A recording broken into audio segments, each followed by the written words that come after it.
Okay, it's been quite a while since Joanne and I have done this together, so. But for members of the board who were here last year, the format is much the same. Tonight will really be an overview. Bill, I hope you noticed, and I did this all on my own without Liz's help. I created this new slide format with our new header that says grades pre-K through 8. I did notice it, and I want to thank you for that, because we are now a pre-K district, so. I did it's a wonderful- know how to and learn how to use the snip tool because Liz showed me how, but I did it all by myself. She did. All right, so this is our initial budget workshop presentation for this evening. So what, in essence, we look at what is going to drive this. The board and our community spent a lot of time over the last couple of years taking what used to be 21 separate board and district goals and really focusing on what is important to us, and that's what landed us at these 4 overarching district goals. And these are really the things that we are trying to accomplish and trying to achieve. So it will be these goals, in essence, that drive what we are spending our funds on, which is really wrapped up in that last one, fiscal responsibility.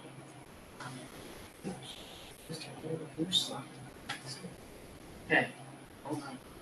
Go ahead, you can, go ahead, I think. So, those folks who,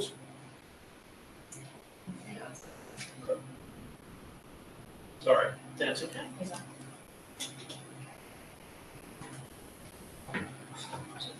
Again, those of you who have been here either as members of the board or as participants in meetings have heard me say this before. We will work from the perspective of what we know to be true at this moment. Oftentimes, when we're having this initial meeting, that is not much because we don't even have a governor's proposed budget. So we're a little bit ahead of the game now. We were last year, and there is some good news, and we'll talk about that in a second. Regardless of that, things will change. I think we're pleased with what came out of the governor's budget, but there's always room for improvement. That's where our advocacy comes in. And I think really important for us as we go through the next year or two, we know, and it was alluded to earlier in Jason's comments, there was some funding that came along with COVID that we have for a period of time, depending on which avenue or which of the grant funding sources. That will begin to sunset as soon as this summer in some cases, and the following August in other cases. We have put some things in place that have been beneficial to our students and we hope will continue to be. In some cases, we hope it will mitigate some shortcomings and they may be able to go away. But we have to be really mindful of the fact that that funding is going away and planning to continue those things that we might choose to continue.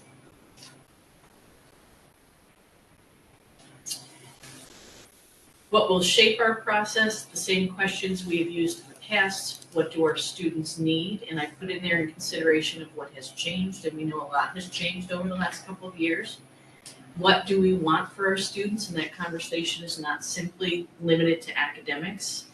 How can we accommodate both of those? And then something we have added to these presentations since we've completed our most recent building project, and that is operations and maintenance and physical plants needs.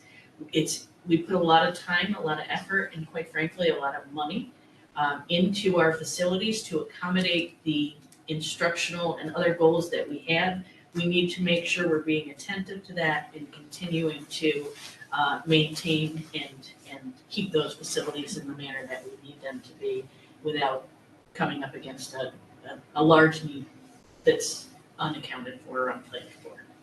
I will say I couldn't put the little paw prints in, let's have to do that. So at tonight's we're not going to get into a lot of the nitty gritty. We're really going to just give an overview of what to expect moving forward. We're going to talk about an overview of the governor's proposed budget, the tax cap calculation. Again, Jason alluded to that a little bit earlier today. And then the factors influencing budget development. And when we get there, we'll talk about, there's some things we have a pretty solid idea of right now. There's some things we're not sure of yet. So we will continue to update those throughout the process. So for the second year in a row, an improvement of what we have come to expect with the governor's proposed budget. So it's welcome news, I will say that. But I was just sharing with Bill prior to the meeting, and I would encourage you, because I know we have access now. There was a great article in today's Times Union about the foundation aid formula and the fact that it's been around for 16 years, and up until this year, it's not been fully funded, and there's still a but that we're gonna get to in just a second about that. So overall though, what the governor proposed was an increase in education funding and, in her mind, fully funding foundation aid.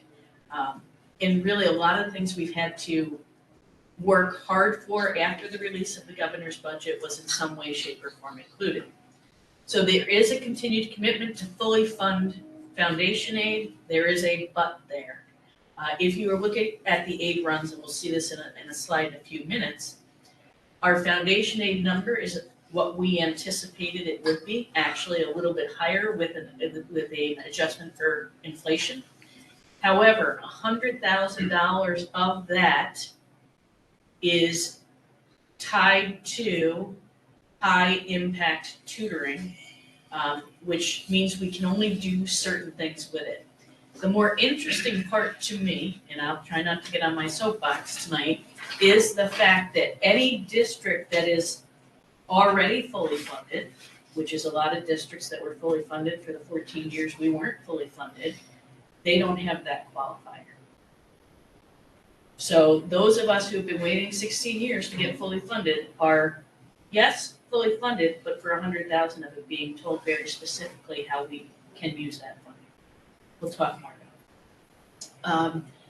Also good news, there's no mention of eliminating or combining expense-based aids, which has come up pretty regularly over the past several years. Again, we have a but. The one thing of concern, and again, you'll see this on a subsequent slide, is those okay.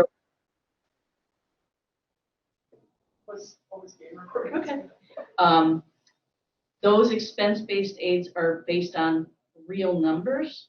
When the governor runs her proposed budget and the aid runs that go along with it, those are based on the data we have submitted as of November. And we continue to update and modify our data throughout and across the year. The next major update is actually this month in February. Historically, the runs are adjusted to reflect the updated numbers. For us, that's a big deal. We're a small population, but we're a small population that changes quite often. So we want the most current numbers are going to be the most accurate reflection of what we spent. One of the proposals, as it stands now in the governor's budget, is that those numbers will be frozen at the November dates. Not just for us, for all districts. Now, that could be a win. Current year or for like going forward? Moving into next year, right? So right now, what we see, and you'll see it in the slide in just a second, would be what we get. That February adjustment may not occur. Okay. It can be ups and downs, but in my mind, real is fair. Yeah. Not what it was in November. So again, something we will have to watch. So the budget, though, as proposed, coupled with the current COVID funding, continues to provide us opportunities now and in the future. So go ahead, Joanne, and go on to the next slide.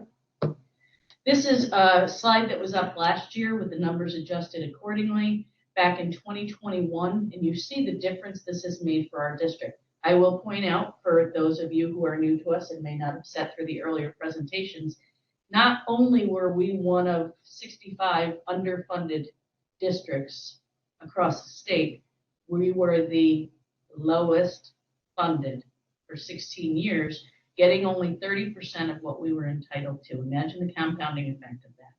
So in 2021, you see our foundation aid number was just shy of $500,000. We were increased, as everybody who wasn't there yet was, to 60% of full funding in 21-22, bringing us to 806,305. And then the promise last year was to take all districts and get them fully funded by the end of this year. So you see the number we received last year and the total this year. Again, that same but is there because they're kind of tying our hands on $100,000 of that as it stands right now. Go ahead, Joanne. And Joanne, if at any time I'm missing pieces and you want to jump in, please feel free to do so. Thank you. So this is when we talked about those November numbers and the February numbers. On this slide is, on the left-hand side, the 2022-23 executive budget is what the governor proposed. The only thing you see in red on that side is the pre-K funding, because though it sits in our runs, it really is separate and apart from that. So that's more just for a visual. It is what we get. On the right-hand side, you see some other things in red: high cost, excess cost, private excess cost, and transportation, including summer. Those are those things that changed because, or we anticipate will change based on our February numbers. So if that freezing were to take place, we would stay stuck at the first column. It wouldn't adjust for reality. I will jump in and say one thing. Generally, when the governor presents this budget, these numbers are based on last year's numbers that we put in for high-cost children, whether they're private or public. So this gives us the opportunity to see what's gonna actually happen now. I know Audrey spent some time today with one of our state aid planners to kind of review those numbers. I'll be able to make some adjustments to these figures that I think will put us in a good place. And again, I will go back and I will double check transportation and the summer, because I want to make sure that it's not overstated. Very often districts can, in their ST3, assume they're going to spend more money, and the governor's going to project transportation aid, and you don't spend that much money, and it would be a negative hit. So I'll spend a little bit of time. These are just things that you might see an adjustment in. You go ahead to the next slide, Joanne. And again, this is where we've made the adjustments based on what we know to be true at this moment in time. I will note, and I asked Joanne to put it at the bottom there, that high impact tutoring set aside of $100,000. So our foundation aid is really $100,000 less than what is proposed, because that's coming off of the top of that. Now, what they're proposing for that high impact tutoring set aside is not a bad thing. I don't want you to get me wrong. They're trying to take kids who are at risk coming off of COVID, of not being successful, and provide them opportunities throughout the course of the school day to make gains. That's very noble. It's a great thing. Here's the reality.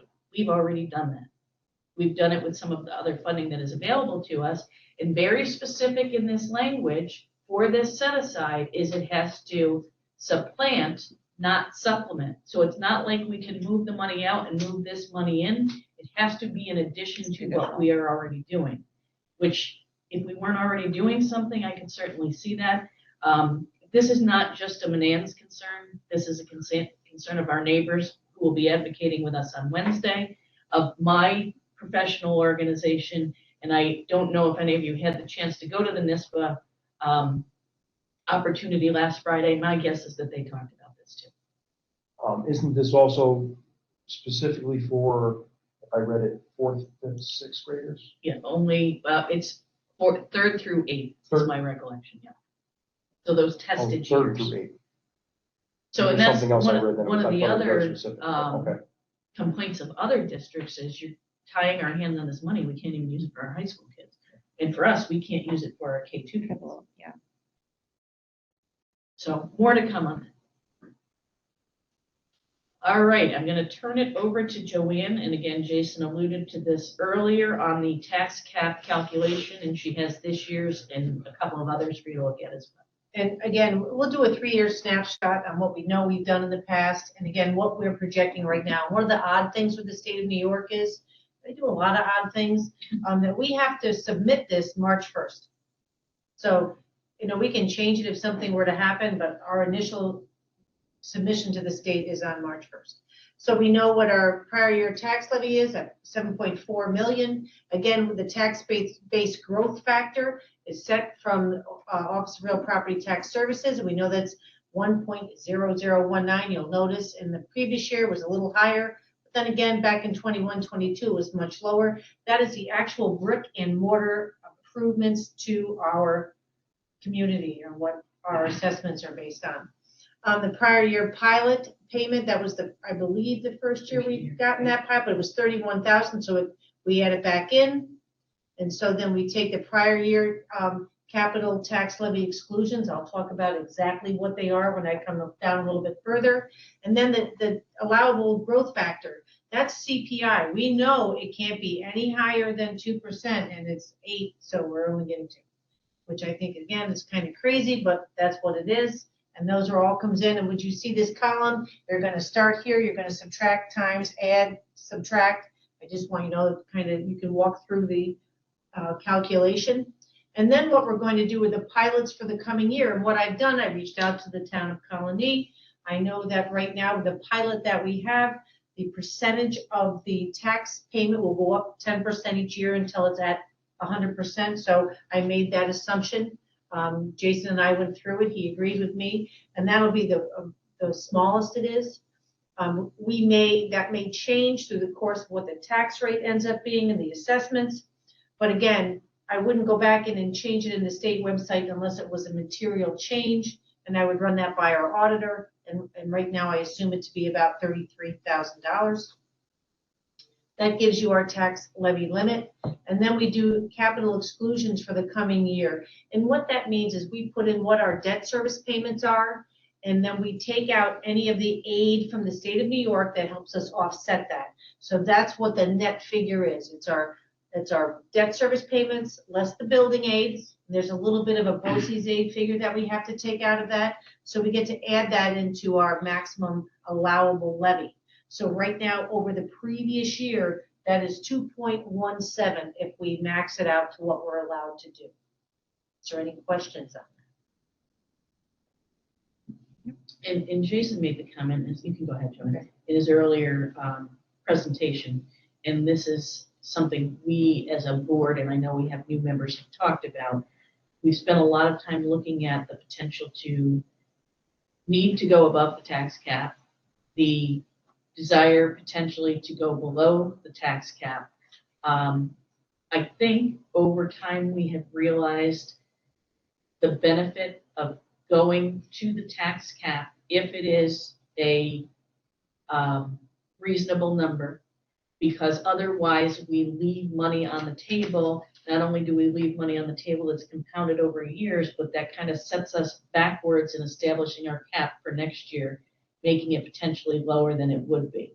So I will tell you at this point in time, unless I hear from the board differently over the course of the next couple of weeks, and knowing we're right at about really 2% anyway, the first draft budget we will develop and bring to you will be with the assumption that we're going to go to the allowable cap.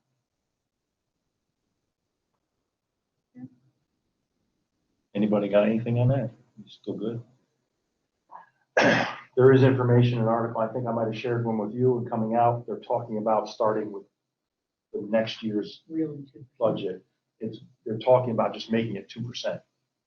There's no more calculations. It's not 2.17, it's not 0.38, it's 2% for everyone. But let's see what happens with that happens. But right now, if it's that number it is, I'm fine with keeping it at the max without going over. If it was like for future years, what's that mean when just in the long-term planning thing, when we were seeing like the 2.9 and 3%, it means we wouldn't, if that happened, we would, Cut expenditures or right, find more we'd be revenue. stuck at 2. Or ask the voters to approve.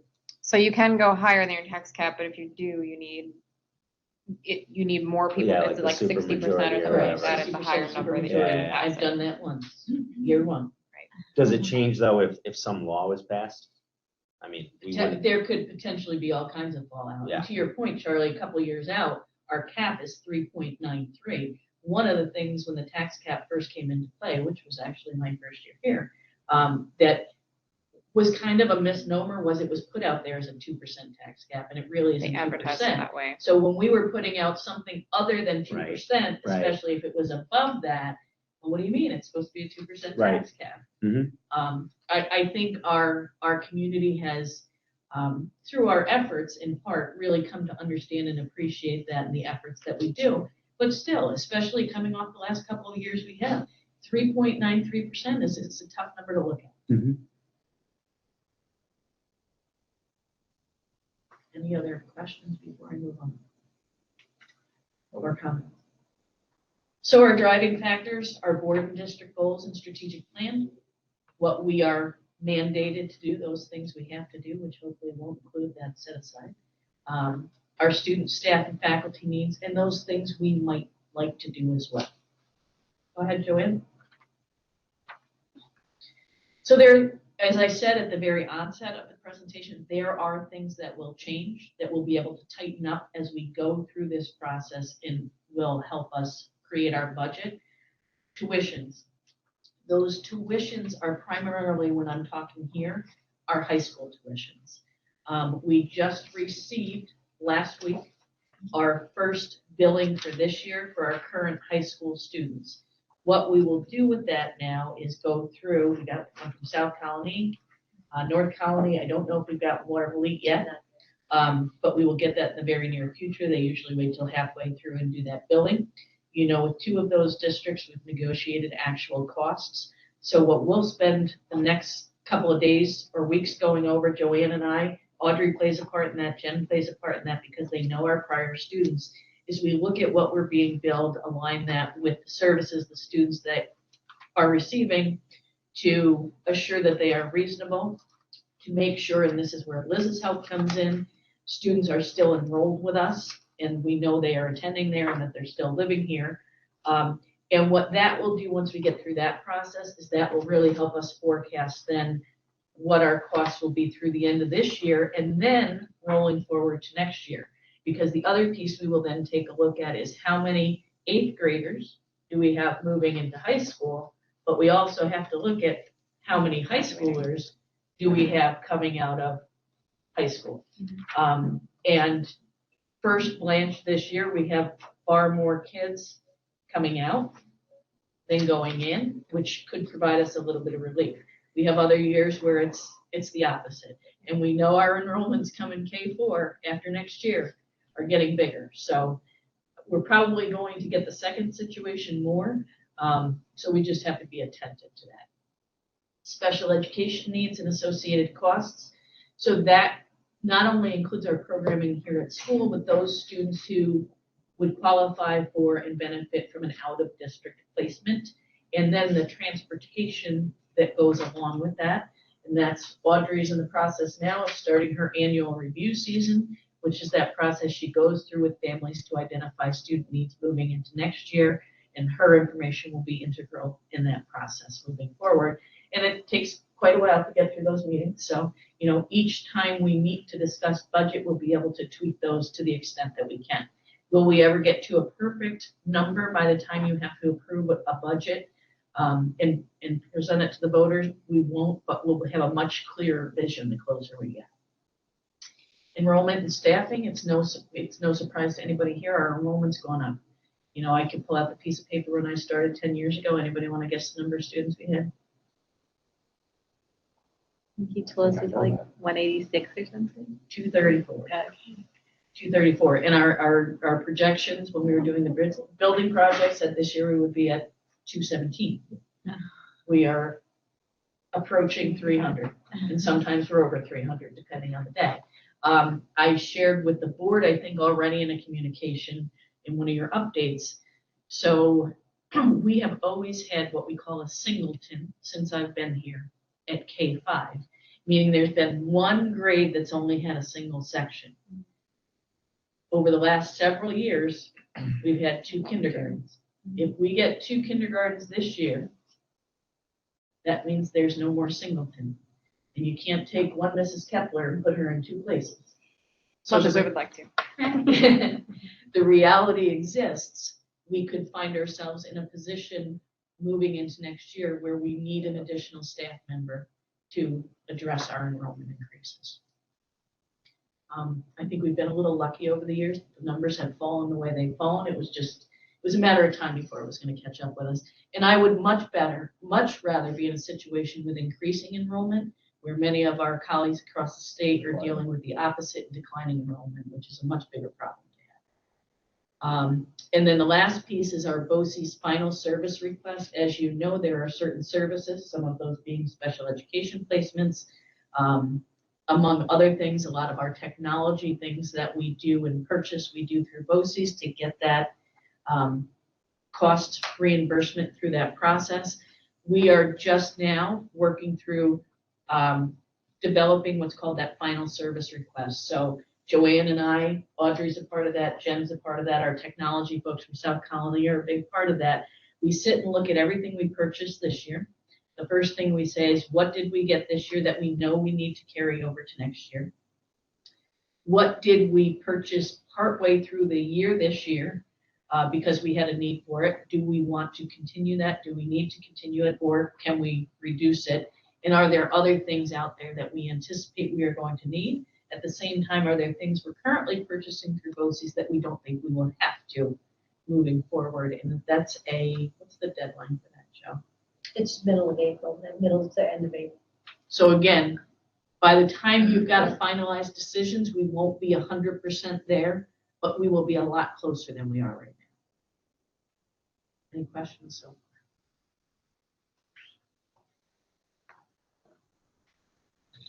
So our efforts to date, as I mentioned earlier, two of us along with Joanne and I, two of you along with Joanne and I will be visiting the Assemblyman on Wednesday, along with our colleagues from North and South Colony. Joanne and I had a chance to attend a legislative breakfast. I put this in your update as well at BOCES. And I will say it was very well attended by our staffers throughout the region. In many cases, the senators and assemblymen themselves and not office staff, which sometimes has been the case historically.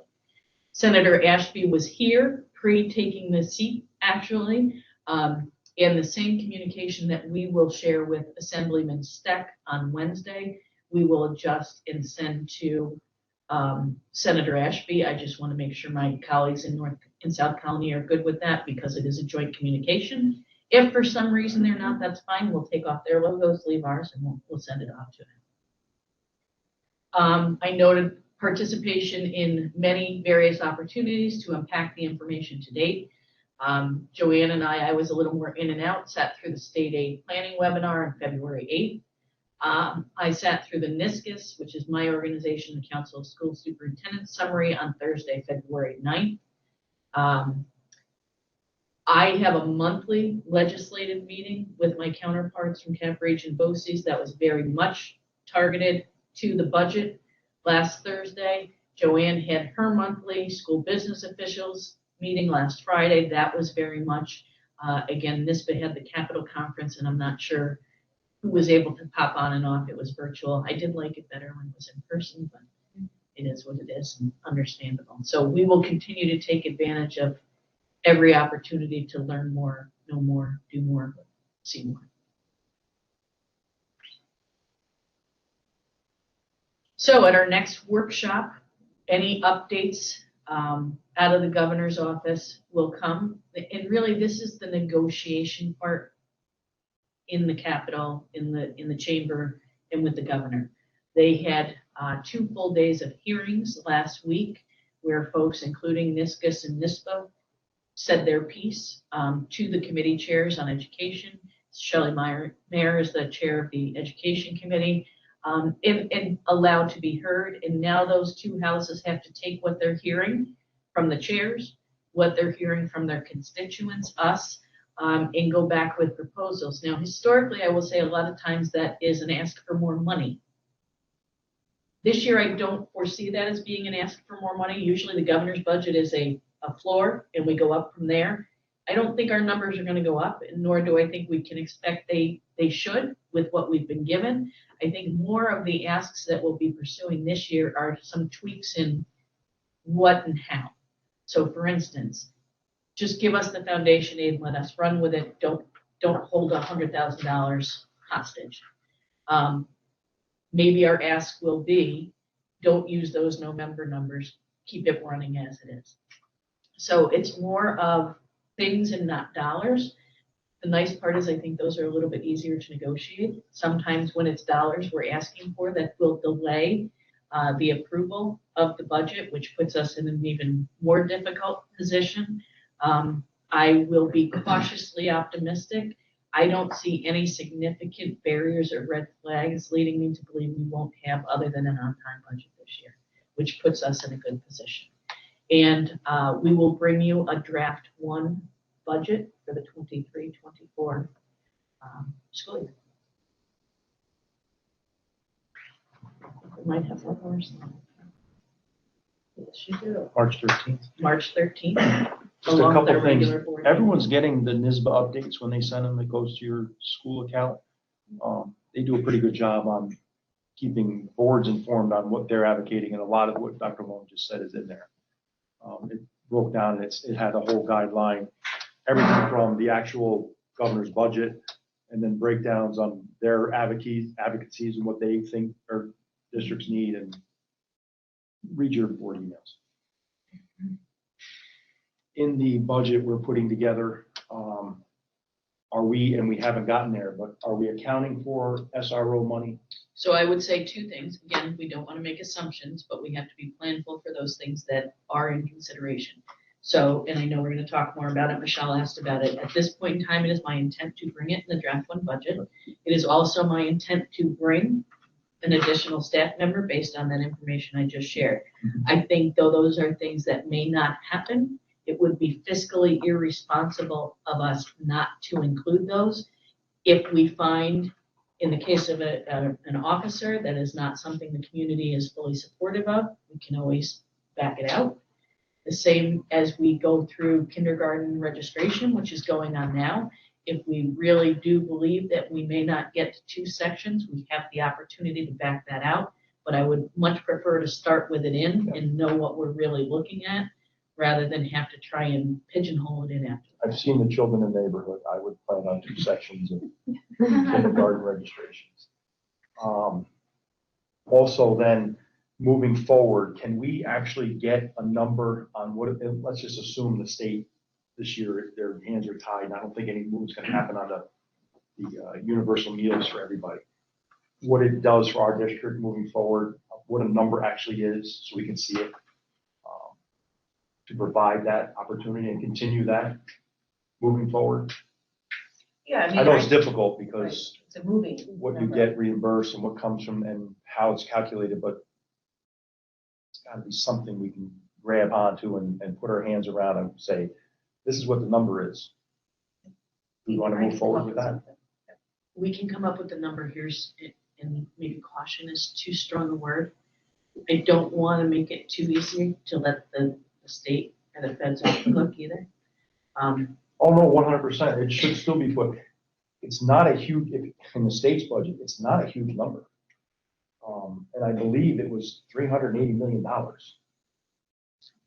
It's not a huge number. The only thing we have to be, pay attention to as a district, so we get state aid, as we know, based on if it's a free lunch, if it's a reduced lunch, or if it's a full price. There are some formulas involved on what we have to charge a regular full price meal. It has to meet a certain level, so it's not less than what the state, the federal and state gives us back for reimbursement. So we may be able to do that, but I don't know if we won't get the aid on it. So we could not only bear the cost of doing that, and then double hit would be not to get the aid on the meals that we're providing. So But not we can only- come up with a number as a I was gonna starting. say, there's gotta be something to start with. There is. And then if it's a matter of hounding people to say you need to fill out the forms, then let's get the forms filled out. We for have reimbursement. regular.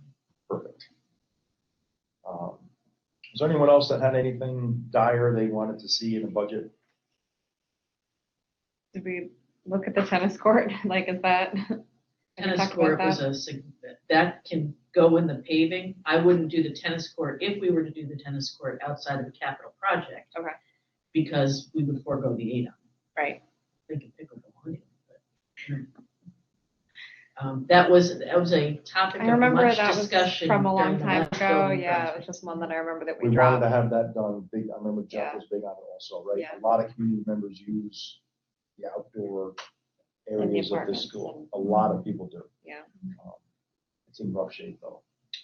That's why you'll get people to turn out for your 2024 vote for when your debt comes up.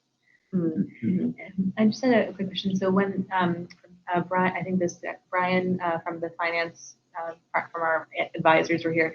So he said, I think May 23 is like some capital project. Is that the one that includes the roof and the? So that's right. So Okay. we put that out to the voters this June. in May of 23 for them to ideally approve. Then there's a whole process that needs to go through with SED approval. You as a board have decided to try and kind of speed that process up, being optimistic, and have gone ahead and approved the design work now. Joanna's doing all the paperwork and information that goes along with that. And I think we're very strategic in doing that, because if the design work wasn't done, then we could not start the following summer. Now we'll be prepared to start the following summer to actually do the work itself. And that includes 3 things: HVAC, roofs, and paving. And then Jason also showed you the drop off in 2028, where if we want to keep that impact to the taxpayer stable, and going back to our earlier slide, continue to pay attention to our facilities, we would plan potentially a larger project to come on in 2028. If things keep going, we're gonna need more space. Space, outdoor There's- areas. We're gonna need things more like that. space. 30, 35 kids per Um, grade, Yeah. there's not enough space, but I think they get. to- And if we look at needing that to come on the books in 2028, we actually have to back up a couple of years from that to plan and do that vote in 25, 26, again, to get the ball rolling and the aid flowing in the year that it needs to. Which means And we need to another start year prior planning to that Right. for development and costs. community input, and you get know, the what do we community actually want to involved. do? Right. So Basically basically, means we the need to start of start. next year. And, you know, it's not a bad position to be in. It's work. It's needed work. It's necessary work. It's valuable work. And I think there were many, many years that we didn't do that, quite frankly. We waited 13 years to look at our facilities. Then by the time we had that conversation, it was like, oh my goodness. Whereas if we continue to have these conversations and be planful and thoughtful on a regular basis, we can achieve what we Minimal need to impact. and want to, and without all of a sudden hitting the taxpayers with something they weren't anticipating. Yep. Anybody else?